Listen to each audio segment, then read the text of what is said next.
अगर आप भी चाहते हैं कि पूजा फिल्म्स का ऑडियो वीडियो सबसे पहले आप तक पहुंचे, तो लाल बटन को दबाकर चैनल को सब्सक्राइब करें और साथ में बेल आइकन को दबाना ना भूलें।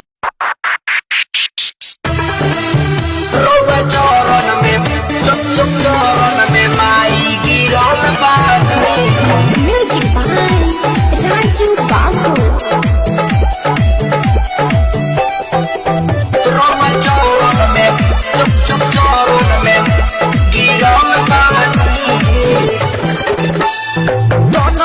से राउर धरी ध्यानवा माई सरस्वती राउर कहरी पूजा नवा कहरी पूजा नवा कहरी पूजा नवा तन मन से राउर धरी ध्यानवा माई सरस्वती राउर कहरी पूजा नवा जलती हो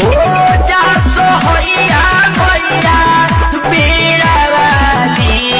जलती हो जा सोहैया भैया बेड़ा वाली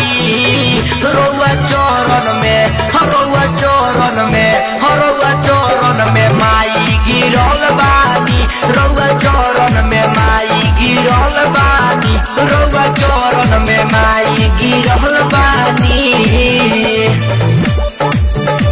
गिरल बानी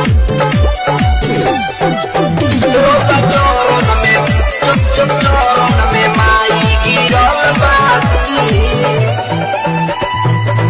कोह दबु पकार मैया ओहर जी लगाइले सब कोही गावता तो हम भजन गाइले हम भजन गाइले कोह दबु पकार मैया ओहर जी लगाइले सब कोही गावता तो हम भजन गाइले सभे गावता रे नाम वाली सभे गावता रे नाम वाली हरउआ चरण में हरउआ चरण में हरउआ चरण में माई गिरल बानी रउआ चरण में माई गिरल बानी रउआ चरण में माई गिरल बानी गिरल बानी रउआ चरण में चरण में माई गिरल बानी